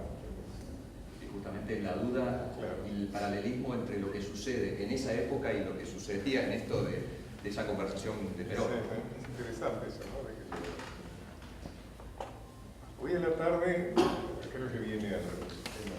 Hoy en la tarde asistí a un ensayo de una obra mía, es un unipersonal que va a estrenar Lito Cruz, que se llama El principio de la furia y el viento, que es el último día de Rosas, que es de alguna manera un derivado de una obra anterior mía llamada El Sable. Realmente extraordinaria, la actuación de Lito extraordinaria. Pero el eje, el tema de la obra, creo que tiene algo que ver con lo que decía Pinedo, es que nosotros hemos considerado que Rosas fue un tipo muy poderoso, 20 años de poder, de alguna manera tuvo a raya la oligarquía, ¿cierto? Se identificó por algo, es el heredero de Dorrego. Dorrego le pide ayuda a Rosas, Rosas toma el poder después de Dorrego. Lo primero que hace es un gran homenaje a Dorrego. Y quizás de Dorrego ha aprendido que no se puede con la reacción liberal sin ejercer la violencia. Yo creo que la muerte de Dorrego es lo que le enseña a Rosas, que no se puede prescindir de la violencia cuando el rival es muy violento. Y el eje de la pieza, de la obra, tiene que ver algo con esto. A veces se dice que los autores son unitemáticos, monotemáticos.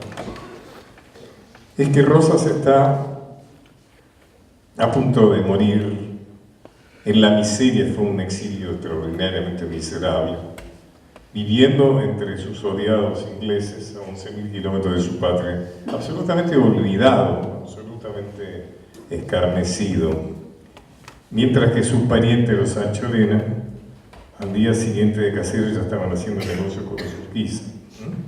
Ustedes traduzcan, pónganle los nombres, igual que a Ponsonby se le pueden poner muchos nombres, ¿no? A Dorrego se le pueden poner muchos nombres. Es decir, ¿cuál era Rosas el verdadero poder o eran los Anchorena, sus parientes, ¿no es cierto?, que se habían enriquecido con su gobierno y que seguían haciendo negocio con cualquiera que viniera? Si uno ve, digamos, la historia de los tiempos actuales, los que han sido estables han sido nuestros empresarios, pseudoempresarios. Ha pasado Duhalde, Menem, de la Rúa, qué sé yo, pero nuestros grandes empresarios siguen siendo los mismos, digamos. Y si no son reemplazados, no son reemplazados por alguien igual, ¿no? Pero es interesante ese tema del conflicto, ¿no es cierto?, entre la economía y la política, ¿no? Y el desciframiento, el descubrimiento de cuál es más fuerte, ¿no es cierto?, que los dos. A mí me gustaría preguntarle a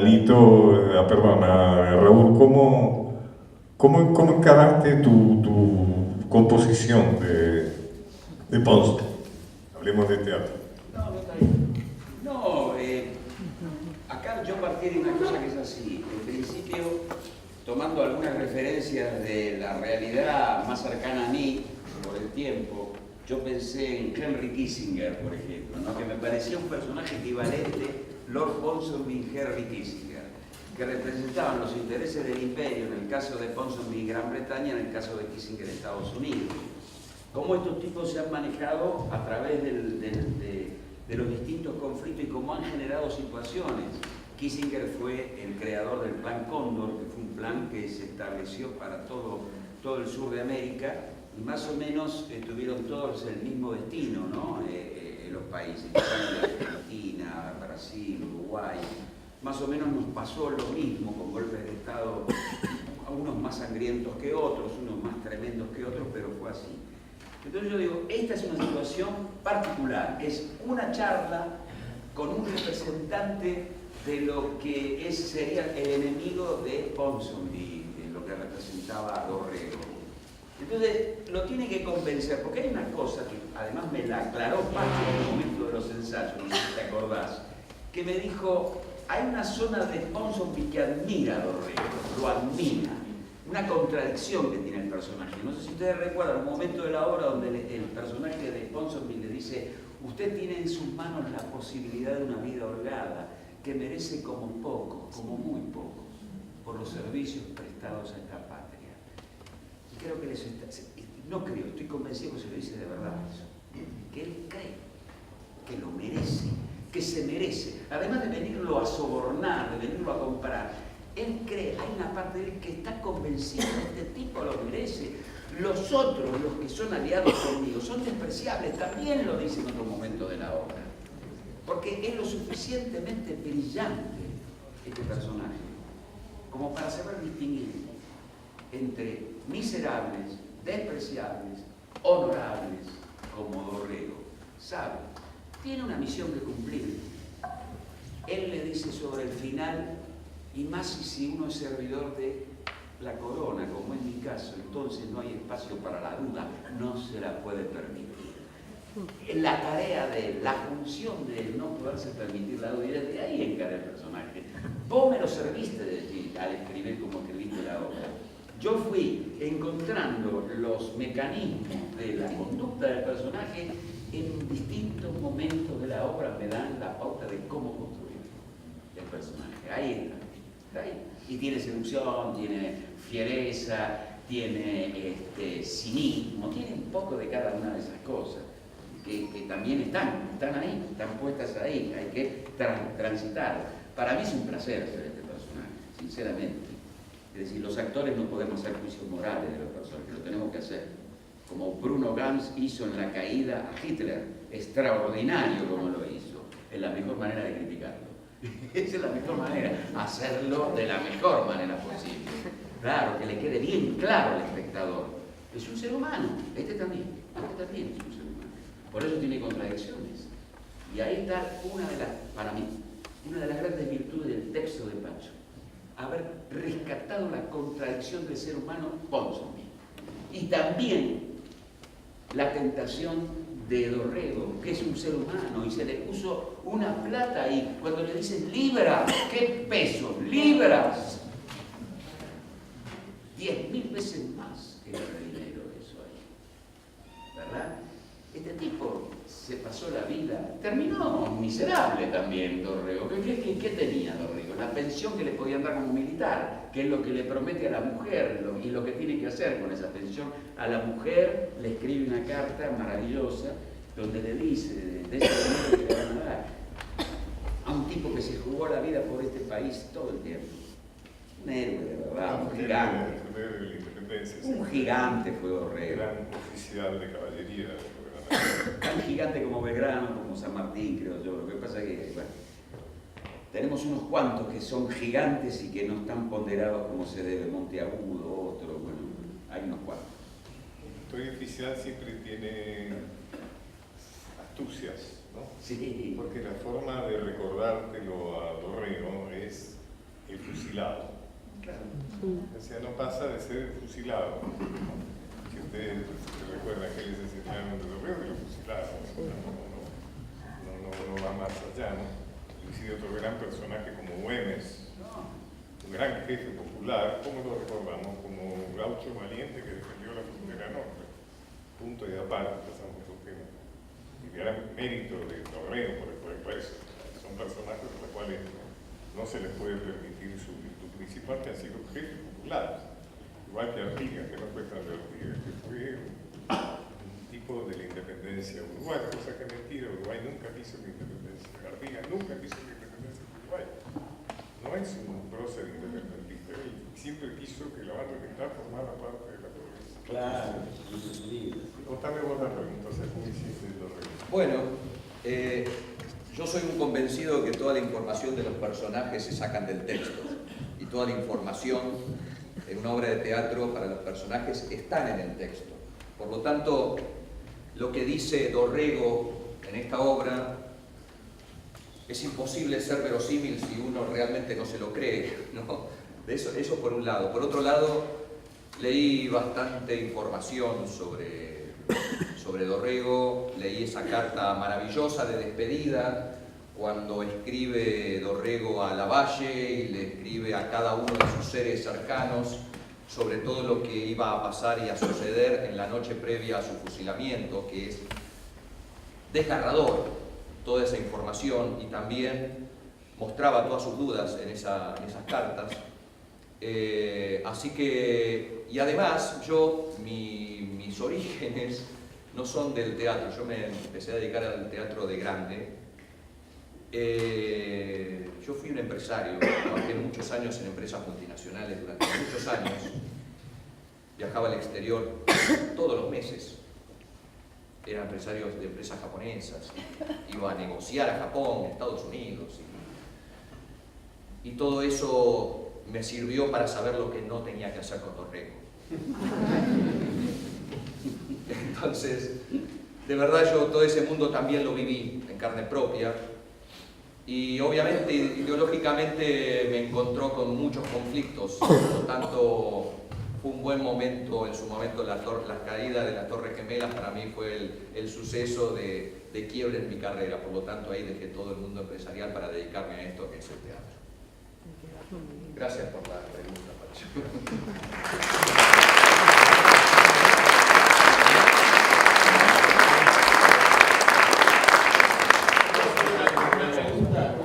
Una pregunta quisiera hacer. El día después del fusilamiento, los diarios de Buenos Aires dijeron: la chusma vuelve a su lugar, o la chusma vuelve a la cocina.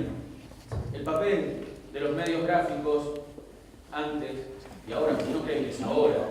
La brecha es ahora, los medios gráficos es ahora. Me interesaría la opinión de los tres sobre eso.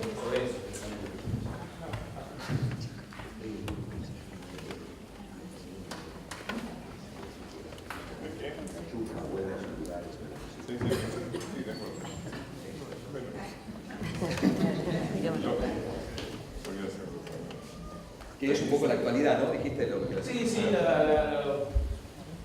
el paralelismo con lo que está sucediendo. ¿Quién controlaba, digo, eso? También se le ha dado la muerte a Güemes, ¿no? Un caudillo menos, o sea, en la Gaceta se encontró la muerte de Güemes.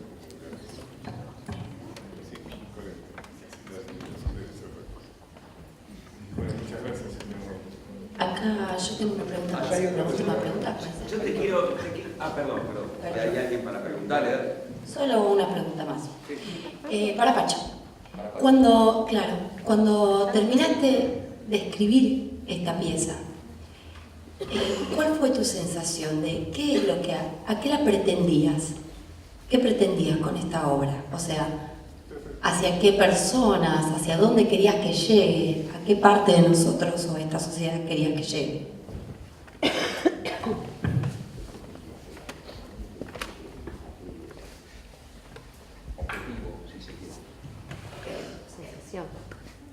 Yo no me propongo ningún objetivo cuando escribo algo, esto que sale. Seguramente hay una serie de razones, pero no sé si es importante saberlo. Es como un sueño, ¿no es cierto? La idea de la parasitación me sirve también. La idea que a mí me pasa que es como que surge algo, me explota, podríamos decir, algo, me invade. Yo tengo que escribir. Ahora, seguramente hay, evidentemente el tema es la construcción. Evidentemente lo escribí en un momento de asco por la construcción. Eso está claro. O sea que yo he sido funcionario, así que es posible que también haya influido ciertas tentaciones que yo tuve como funcionario. funcionarios y que no cumplí. Pero yo creo que siempre es bueno no racionalizar, o sea, no tratar. El que menos puede explicar lo que hace es el autor, porque el autor está atravesado por condicionantes personales, condicionantes sociales, circunstanciales, condicionantes de clase.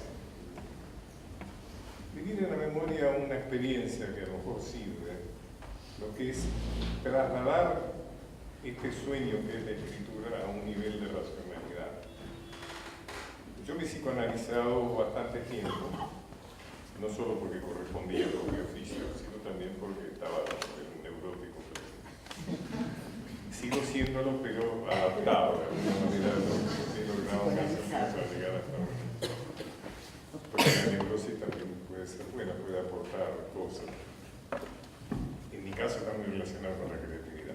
Pero me acuerdo que una vez tuve una idea para un cuento, y una idea realmente muy buena, era una muy linda idea. Y la llevé a mi psicoanálisis, se la conté a mi psicoanalista, que era un excelente psicólogo. En parte le debo mucho de lo que he podido llegar a ser. Y entonces ella tomó el cuento, esta psicoanalista mujer tomó el cuento como algo que yo decía, ¿no? Todo lo que se dice en psicoanálisis es de alguna manera, aunque sea que tal como le va, o qué sé yo, me olvidé de pagar, todo eso forma parte de un buen psicoanálisis, lo que se dice en el ámbito de una sesión. Y entonces tomó este cuento y lo fuimos desarrollando. Ese cuento nunca lo tuve que leer. Ese cuento murió ahí en ese momento. Y en el momento que se transformó en una explicación, en una comprensión, murió.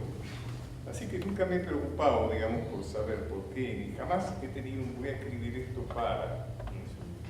Nunca he tenido tampoco la idea del mercado. Pues yo he escrito textos de historia y he escrito sobre personajes que indudablemente no iban a andar bien de venta, como puede ser escribir sobre Artigas, escribir sobre Monteagudo, ¿no es cierto? Era un personaje que iba mucho mejor si escribió sobre Belgrano o si escribió sobre San Martín, muchas posibilidades de tener éxito económico. Así que te agradezco la pregunta, pero no tengo ni idea. Gracias. Ahora el año era así. 2007 se estrenó. 2007, 9 de julio, el día que nevó, el día de la nevada en Buenos Aires. Así que esta obra tiene un dato muy fuerte. Nevó en Buenos Aires, cosa que no es frecuente. Pasaron más de 100 años, creo que la última vez que nevó. Así que, sí, 9 de julio. Recuerdo que nevaba, hacía un frío espantoso, realmente, efectivamente no había nadie. Claro, y se abre la puerta y entra China Zorrilla. Entró China Zorrilla, Lidia la mesón, no se podía creer, estaban las viejitas, estaban ahí, con el frío que hacía. Y no digo que esta obra tuvo así un devenir muy apasionante y muy particular, paradójico, ¿no? Entonces, y a nosotros nos llena de orgullo hacerlo, porque durante unos años la hicimos. En la primera etapa fue con Juan Palomino, que es el personaje que hace ahora Pablo. Después se paró la cosa, fuimos a hacer otras cosas y después se volvió a recuperar y ya la segunda etapa la encaró Pablo en el personaje, estupendamente en el personaje de Manuel Dorrego. Así que bueno, y yo la amo profundamente porque yo siento que hoy tiene más vigencia todavía que cuando la estrenamos. Una vigencia notable la obra. No, yo te quería decir algo cuando decía de la prensa, que una vez Página 12 publicó para Semana Santa una tapa maravillosa para Navidad, una de las dos fechas.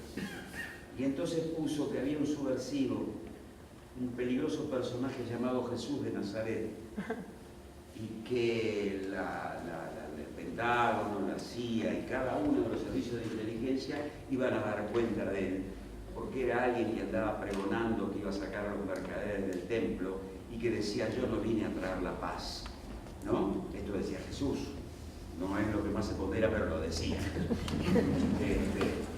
Y yo creo que eso responde al tema de la prensa. La prensa aniquila a los mejores, siempre.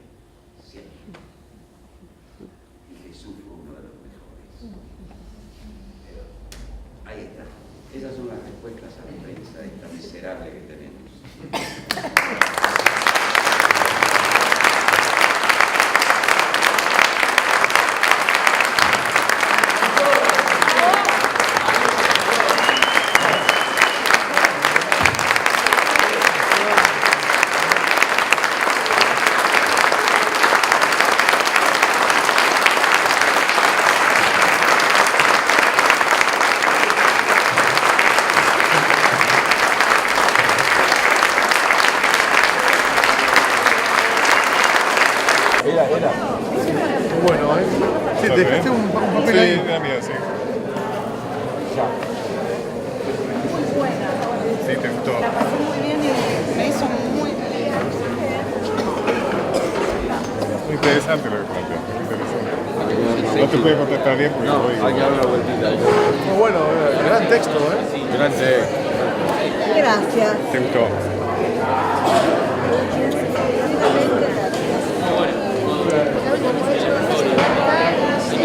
Me quedo porque quiero una foto.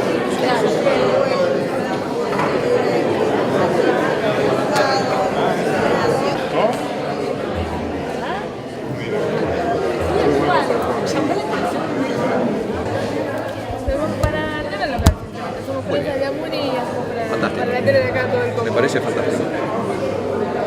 Yo por las vos de audio estás, por las dudas yo te grabo. Pablo, llegando con La Tentación, Sí. Antonio Areco, con este personaje tan fuerte que es Manuel Dorrego. Sí, es fuerte desde todo punto de vista, porque sinceramente el tema de las ideologías hoy por hoy cuesta encontrarlas, o por lo menos cuando hay una persona hablando de políticos, por ejemplo, con ideología, que son contados con los dedos de una mano, lo fulminan, ¿no? Lo fulminan, acá Dorrego lo fusilan. En la actualidad no se fusilan ya con fusiles, pero sí se fusilan con los medios, ¿no? Y fundamentalmente es un personaje de una ideología tremenda, si se quiere casi, digamos, estructurado, porque no transó con nada, ¿no? Más allá de las dudas que pudo haber tenido.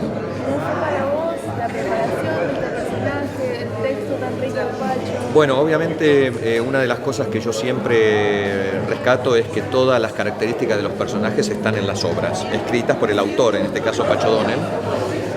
Después, bueno, leí, por ejemplo, el libro El Loco Dorrego de Hernán Brienza, que me sacó, me desasnó de muchas cosas de personalidad de Dorrego, digamos. Y después leí muchas cartas la noche anterior a su fusilamiento. En realidad la noche anterior no, fue una hora antes que escribió todas las cartas. Y una de las cartas que escribió fue justamente a quien lo mandaba a fusilar, a Lavalle. Y es una carta muy fuerte. Así que es material que me inspiró como para poder sacar, ¿no?, características del personaje. Es muy actual, uno los escuchaba charlar con los vecinos que vinieron a ver la obra, con las organizadas, Sí. y hay cuestiones muy de fondo, pareciera. Sí, absolutamente. Lo que pasa es que Raúl, por ejemplo, estuvo hablando hace un rato sobre la famosa grieta, ¿no? Y la realidad es que la grieta es algo que existió desde hace 200 años, desde que somos patria. Y la realidad en esa época, o podemos hablar de unitarios y federales, que son los más conocidos, si se quiere, y desde ese momento eso siempre existió, ¿no? Entonces no tenemos que preocuparnos tanto por la grieta. Yo creo que la grieta es una conveniencia mediática y que es un buen argumento mediático como para poner a algunos de una vereda y a otros en la otra. ¿Esto llevas mucho Dorrego que te toca interpretar de gira, noche tras noche? Y bueno, me encanta. Nos encanta la gira, nos encanta realmente salir a hacer funciones, nos encanta el intercambio con la gente, porque obviamente en cada pueblo hay ideologías, hay idiosincrasias diferentes, y la realidad es que a mí me encanta esto de poder compartir después de la función las sensaciones de la gente, ¿no? Más allá que puede estar o no de acuerdo con lo que Dorrego piensa, ¿verdad? Pero que creo que sí es un personaje que hay que reivindicar urgentemente en las escuelas secundarias, donde uno tiene que empezar a revisar la historia. De hecho, con el gobierno anterior nacional se había creado un instituto de revisionismo histórico que se llamaba Manuel Dorrego. Bueno, ahora fue cerrado por causas obvias, pero la realidad es que es un personaje que hay que leerlo realmente. Es muy interesante además esa lectura dentro de la obra de un personaje, más que un personaje, es una persona. Sí. Vemos sus grises, vemos sus Sí, dudas. claro, sí, porque no solo tiene mucha personalidad, es un militar, es un guerrero, pero a su vez es una persona llena de dudas a través de una tentación que recibe, y que creo que en ese lugar todos podríamos tener esa duda. Pablo, para terminar y por ahí la pregunta más cholula, ¿cómo ha sido esto de venir a Areco? ¿Cómo has visto el pueblo? ¿Has podido dar una vueltita? Areco me encanta, es una ciudad que vengo siempre. He venido con otras obras, pero como director. He venido a festivales que se han hecho aquí en este mismo salón.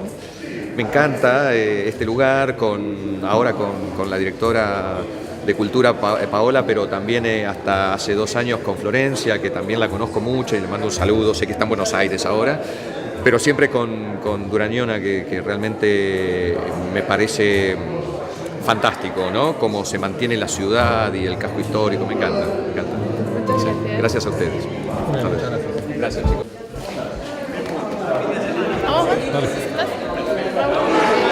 Acaba de pasar esta obra tan interesante aquí en Areco. ¿Cómo ha sido desde tu parte esta visita, esta performance? Bueno, una vez más, hacer esta obra a mí me encanta. Tengo el convencimiento de que además decimos cosas que son muy importantes, que entender la historia argentina te da, las señales que te da es entender el presente, ¿no? En muchos aspectos. Y es un texto muy bien escrito, con mucha poética, muy bien dirigido por Doria. Y bueno, con Pablo, que la estamos haciendo, Pablo Singi, nos sentimos muy bien de poder expresar esto que expresamos y que el público lo tome como lo toma. Y siempre, no falla esto, el público queda muy conmovido con este material. Recién hablábamos con Pablo y hablábamos de lo actual que sigue siendo un material y lo actual que es esa discusión todavía entre un sector popular, por ponerle un mote, y un sector que defiende los intereses de unos pocos. Es que no está resuelto, el problema en la Argentina sigue siendo vigente. Acá o es un país para todos, un país para unos pocos, ¿verdad? Y entonces lo que ha cambiado es la tecnología, nada más, la modernidad, es decir, tenemos computadoras, tenemos celulares, nos enteramos de las cosas con una celeridad notable, pero los temas fundamentales, los temas de fondo siguen siendo los mismos y no resueltos. La Argentina no resuelve, es decir, instalar esto que yo decía de la grieta, como si fuera una cosa de hace 12 años, 14 años, decímonos de bromar. Acá hubo grieta siempre, nunca faltó la grieta y se fue ahondando a medida que avanzó el tiempo. Pero bueno, lamentablemente el daño que hacen los medios de comunicación cuando están manejados de la manera que están manejados, que perturban, y cómo se manejan gobiernos como el que actualmente tenemos, con el cinismo y la mentira, es decir, a la orden del día, miente, que algo quedará, decía Goebbels, ¿no? Le decía a Hitler.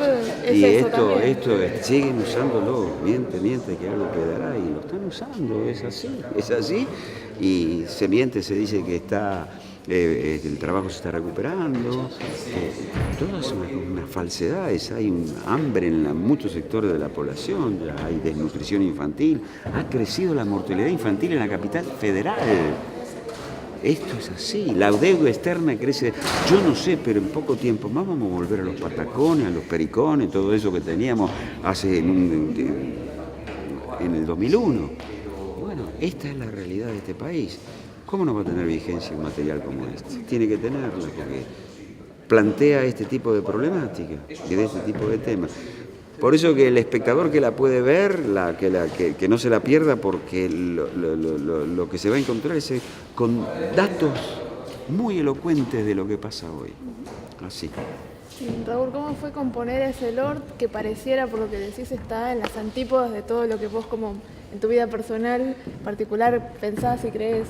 Sí, bueno, yo lo decía en la charla que tuvimos posterior a la obra, que está en la obra. En la obra está diseñado, y hubo algunos personajes históricos más cercanos a mi tiempo histórico, como Henry Kissinger, que era un representante del imperio en los años 70, 60, 70, y que te dan datos.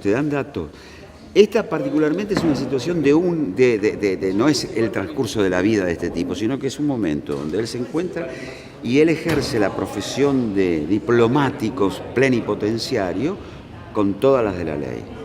Es seductor, es cínico, es capaz de querer comparar al sujeto que va a ver.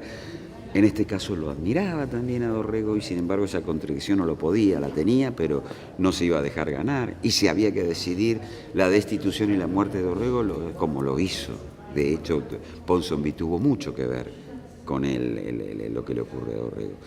Por tanto, esa fue la construcción. Y yo encontré que había cinismo, había fiereza, había seducción, y todo eso lo pongo en juego ahí.